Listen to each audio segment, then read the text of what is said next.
सबसे पहले हमने अपना बाइनांस ओपन कर लेना है। इसमें हमने लॉगिन करने के बाद जाना है डिपॉज़िट पर। डिपॉज़िट को ओपन करने के बाद नीचे है डिपॉज़िट क्रिप्टो, यहाँ पे गए और उसके बाद यहाँ पे देखें आपको BNB की ऑप्शन नज़र आ रही है नीचे ट्रेंडिंग में। यहाँ पे आपने BNB पे क्लिक करना है और उसके बाद फर्स्ट ऑप्शन है BNB स्मार्ट चेन BEP20, आपने इस पर क्लिक कर देना है। और जो आपको एक वैलेट एड्रेस नज़र आ रहा है ना, इसको आपने कॉपी कर लेना है। कॉपी करने के बाद हमने जाना है, एक आपको जो लिंक दिया जाएगा ना, उस लिंक के ऊपर आपने ओपन कर लेना है उस लिंक को। ये लिंक ओपन करने के बाद यहाँ पर क्लेम लिखा हुआ है ना, जब आप फर्स्ट टाइम ओपन करेंगे तो यहाँ पे आपको लॉगिन लिखा हुआ नज़र आएगा। उसके नीचे होगा कि अपना वॉलेट एड्रेस जो है ना यहाँ पे पेस्ट करें।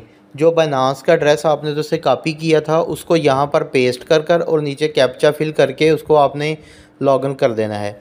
$1 जो है वो आपके अकाउंट में ट्रांसफ़र हो जाएगा। आप हर 20 मिनट के बाद $1 आपके अकाउंट में ट्रांसफ़र होता जाएगा। ये नीचे से टाइमर उसका चल गया है। टाइमर चलने के बाद 1 मिनट के बाद आपका जो है ना वो नीचे आपके पास ये देखें, योर वॉलेट बैलेंस $2। $2 मैंने अभी तक अर्न इसमें से कर लिए हैं। हर 20 मिनट के बाद $1 जो है वो इसमें से आता जाएगा।